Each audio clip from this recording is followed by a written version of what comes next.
It began at exactly 7:00 a.m. when the streets of Ouagadougou were still holding the cool breath of night. The city was not yet awake, but its silence was about to break, not with sirens, not with shouts, but with the deep growl of diesel engines rolling through empty avenues. 7 olive green military trucks moved in deliberate formation, their tires whispering against the dust. They did not rush. They didn't need to. The men inside knew where they were going, and they knew the doors they were about to open had never been opened to the people of this land. The convoy stopped in front of an office building that could have been mistaken for a dull government archive 4 stories high, painted a fading beige, its windows shuttered against the morning sun. No sign, no flag, no indication that inside an entire map of Africa's soul had been quietly stolen piece by piece. In seconds, soldiers fanned out, forming a silent ring of steel. The front doors were forced open, not with explosives, but with precision tools, as if what lay inside was too important to risk damaging. And then the truth breathed out. Rows of servers humming under the glow of cold fluorescent lights. Screens still alive showing maps of gold veins in the Sahel transport routes for uranium energy grids marked in red. Locked cabinets filled with satellite photos and field reports, none in French, none in English. The documents were in Hebrew. For a moment, even the soldiers stood still. They had trained for this day for over a year, but training is not the same as seeing the proof in front of you. This was no simple charity office. This was the heartbeat of a network that had been drawing Africa's blueprint for someone else's benefit. And in less than 2 hours, that heartbeat would stop. Outside, the sun was rising, washing the streets with gold. But in the shadow of that beige building, the air felt heavy, electric. Civilians began to gather, curious at first, then whispering. Word traveled fast, faster than the trucks had arrived. Who is really drawing the map of Africa? One man murmured. And another voice answered quietly, and why did Burkina Faso decide to abolish it? The answer would not come today, not in full, but the morning's operation would soon have a name, the Troy Doctrine, a doctrine born not in parliament, but in the hum of confiscated servers, and the silent understanding that Africa was no longer content to be watched. For months, whispers in the capital had hinted at something like this. Business licenses revoked without explanation, foreign staff relocated in haste, but no one imagined the scope of what the government had been watching in return. No one knew just how deep the lines on those stolen maps went, or how many hands they had passed through before arriving here. This was not simply an arrest. It was a warning shot without a sound. It was the smallest army in the Sahel telling the world that the era of quiet theft was over. The details, the accusations, the political fallout, those would all come later. For now, all the people had was the image, a plain beige building a line of soldiers at the door, and boxes upon boxes of Africa's stolen secrets being carried into waiting trucks. In the coming hours, those trucks would roll into secure compounds. The servers would be powered down the cables, sealed, the evidence logged. And somewhere in the capital behind closed doors, a new doctrine was already being written, one that would demand answers, not just from the accused, but from every power that had ever assumed Africa's resources were theirs to map, measure, and take. The sun was fully up now, casting no shadows for the men carrying the last of the evidence. But the shadow this operation cast on the world's intelligence networks that was only beginning to spread. Subscribe if you believe God gives every nation the right to guard what He's placed in its hands, because some truths are too sacred to trade and too powerful to ignore. For most of the world, Burkina Faso's story from 2016 to 2024 was one of droughts, debt negotiations, and headlines too small to stay on the evening news. But inside the country, another story was quietly being written in server rooms, embassy receptions, and the shaded offices of development partners. Non-governmental organizations and so-called humanitarian offices set up shop across Ouagadougou, Bobo-Dioulasso, and the mining belts of the Sahel. They brought clean water projects, literacy programs, and vocational training. On paper, it was the textbook version of international aid. But then the patterns emerged. Blueprints for newly planned gold refineries showed up on anonymous data boards before the foundations were even dug. Fuel storage facility maps with GPS coordinates were found in Europe's private energy consultancy reports. Road projects linking border outposts mysteriously faced budget freezes after their schematics appeared in the hands of companies that had never bid on them. A former infrastructure engineer in Ouagadougou recalled, "Our power plant designs every cable, every control room appeared on a server in Europe before the first brick was laid. Someone was watching, someone was sending." Most citizens didn't see it, they couldn't. It wasn't the kind of war that rattled windows or left bullet holes in walls. It was a war that traveled by email, encrypted phone calls, and hard drives slipped into diplomatic pouches.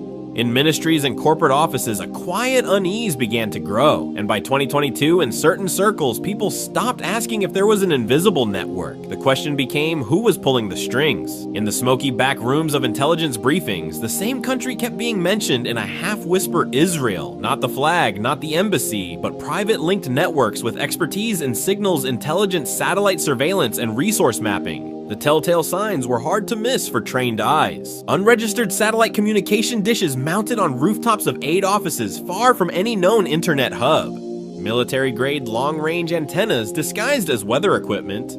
Foreign development workers whose resumes matched profiles of individuals once embedded in security units overseas. One former officer in Burkina's gendarmerie described a pattern. They didn't watch us from the outside, they placed themselves inside where we worked, where we built, where we stored our blueprints.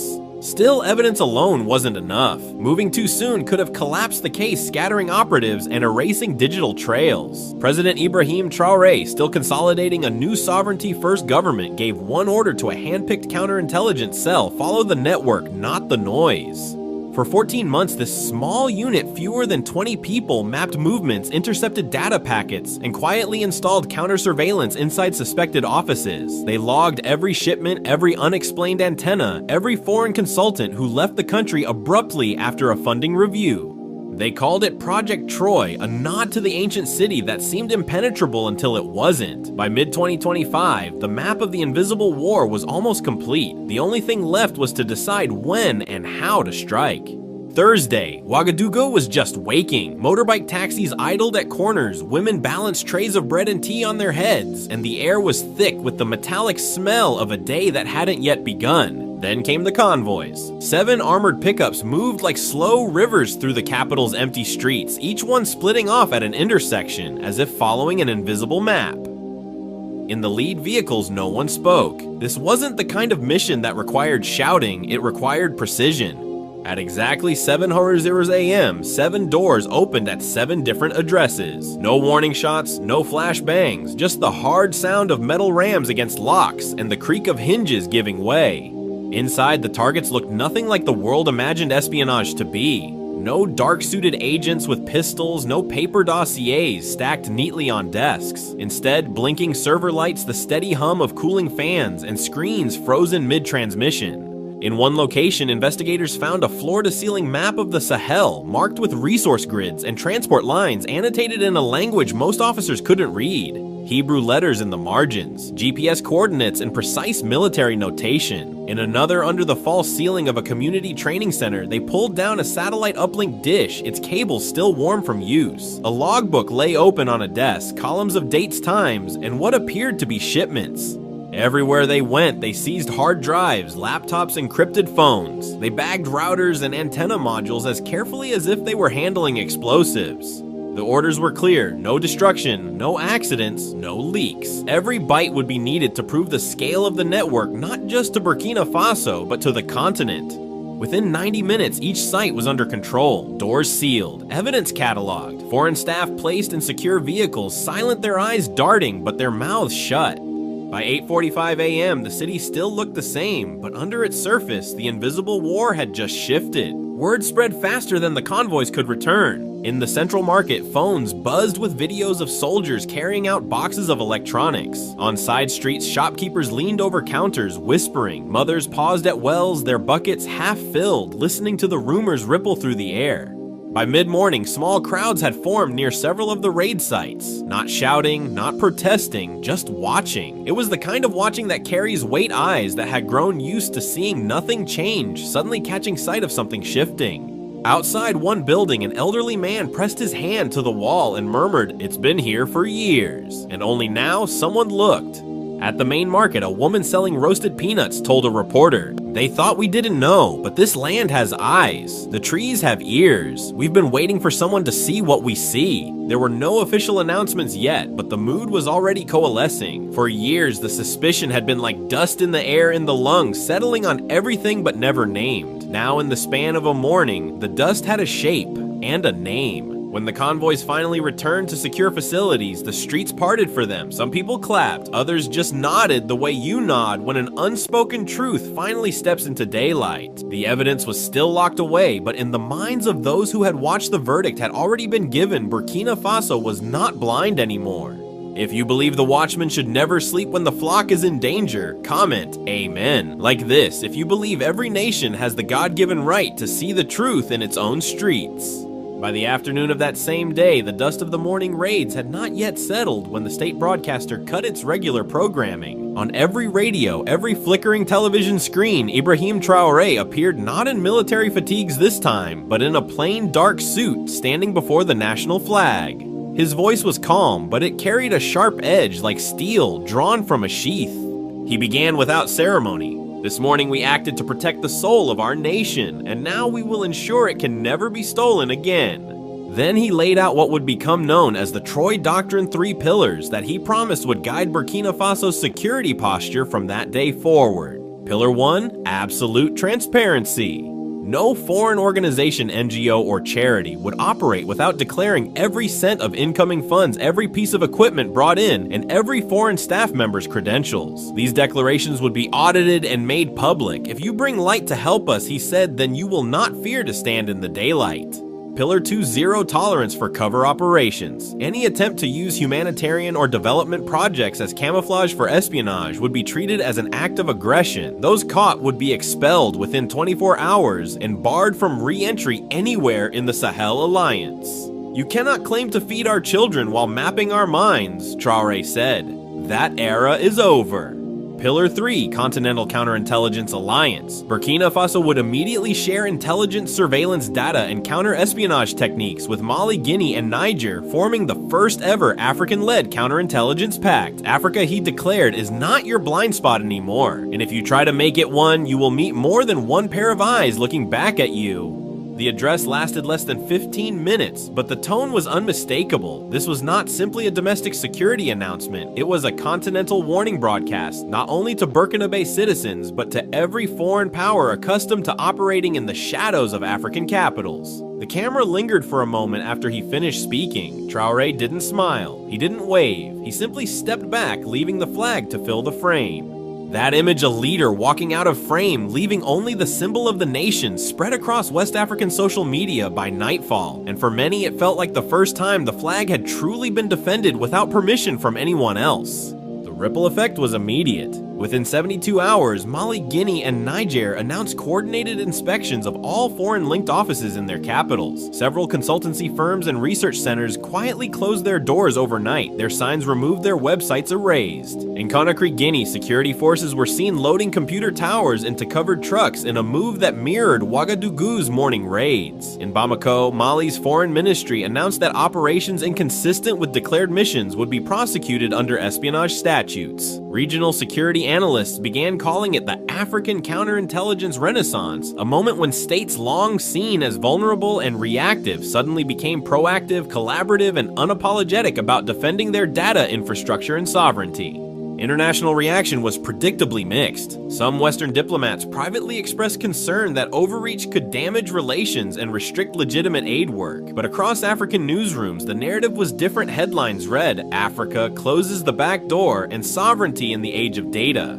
On the streets of Ouagadougou, people were less concerned with diplomatic nuance. In the central market, a stall owner told a local reporter, "If you build a fence, your neighbor may say you are unfriendly, but you don't build a fence for your neighbor, you build it for your family." By the end of the week, whispers in diplomatic circles suggested that even countries outside the Sahel, Tanzania, Angola, and Senegal had quietly requested briefings from Burkina intelligence on the mechanics of the Troy Doctrine.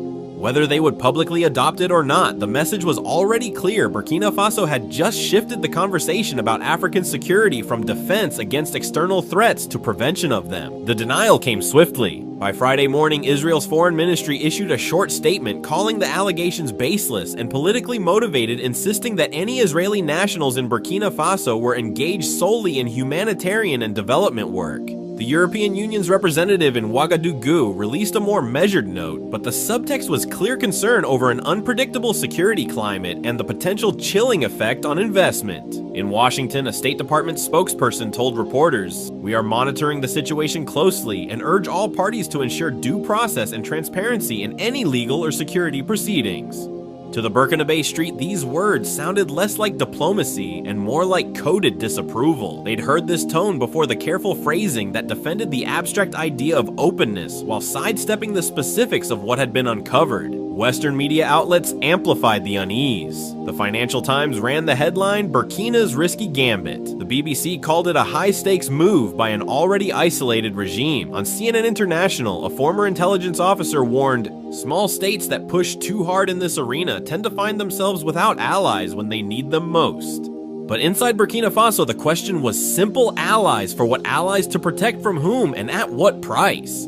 For decades, partnership had meant an open door to the very actors who were now caught mapping gold reserves, cataloging infrastructure, and tracking troop movements. If this was the cost of keeping foreign investment, perhaps it was a price not worth paying. In the cafes and market stalls of Ouagadougou, there was no panic about investor flight. Instead, people spoke about a president who had done what leaders were supposed to do, guard the gate. One shopkeeper summed up the mood bluntly. "If you come to bless us, you don't hide a knife in your blessing." If the Western capitals were unsettled, African capitals were quietly and sometimes loudly impressed. In Accra, Ghana's largest daily paper ran the headline, "Small State Big Shield." In Nigeria, radio call-in shows buzzed with discussions of how the Troy Doctrine could work in Lagos or Abuja. Church congregations in Ghana and Nigeria went beyond commentary. During Sunday services, pastors led prayers for the opening of African eyes, a phrase that echoed through gospel choirs and wooden pews. The message was clear. Defending the land from deceit was as much a spiritual duty as a political one. In Dakar, Senegal, a mural appeared overnight painted on the side of a community center showing a pair of wide, watchful eyes framed by the outline of the African continent. Beneath it, in bold letters, "No more blind spots." Even outside the Sahel, leaders were taking notes. From Tanzania to Angola, security officials requested informal briefings from Burkina Faso counterparts. The exact methods of the morning raids remained classified, but the strategic posture, proactive, collaborative, and unapologetically sovereign, was something many admitted Africa had lacked for too long. For some in the African diaspora, the Troy Doctrine felt personal. In London, a gathering of West African expatriates at a small cultural center turned into a roundtable on protecting the homeland from invisible wars. In Atlanta, a Pan-African church wove the story of the raids into its sermon on Nehemiah rebuilding the walls of Jerusalem. The analogy was powerful. Just as Nehemiah organized his people to guard the gates, while they built, Burkina Faso had shown that defense and construction could go hand in hand, that sovereignty was both shield and plow. And for viewers in the United States, especially those old enough to remember the Cold War, the core question resonated. If a small town in your country discovered a foreign network mapping every inch of your land, would you negotiate or would you act? The answer for many needed no explanation. What Burkina Faso had done was not reckless bravado. It was the reassertion of a basic principle that no flag, no embassy, and no contract could excuse the theft of a nation's security.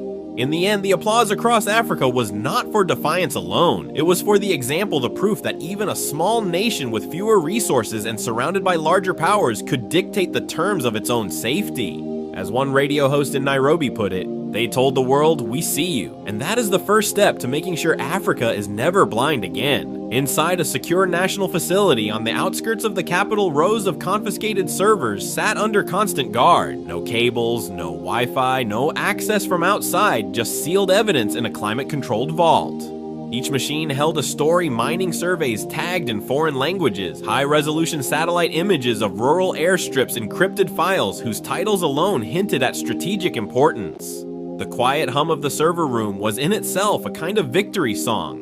Within 72 hours, every foreign national linked to the operation was placed on an outbound flight. Some left in silence, others protested to journalists on the tarmac, but the decision was non-negotiable, the kind of clarity that comes when the stakes are your nation's right to breathe without being watched. President Ibrahim Traoré addressed the country that same evening. No flag-draped stage, no foreign press invited. Standing at a wooden lectern in the National Assembly Hall, he spoke slowly without raising his voice. "We have been watched long enough, now we are the watchers."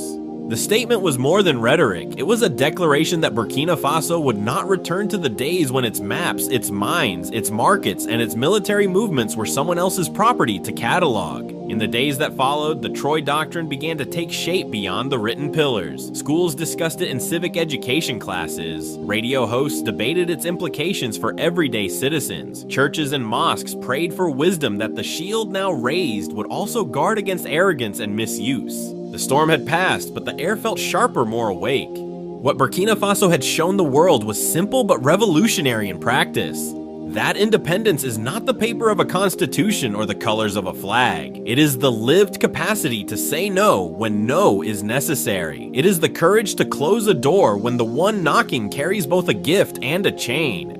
For too long, sovereignty in Africa had been measured in ceremonial gestures, parades, anthems, speeches under tents. The Troy Doctrine shifted the definition. From now on, sovereignty meant control over the unseen, over the cables under the ground, the files in the cloud, the eyes in the sky.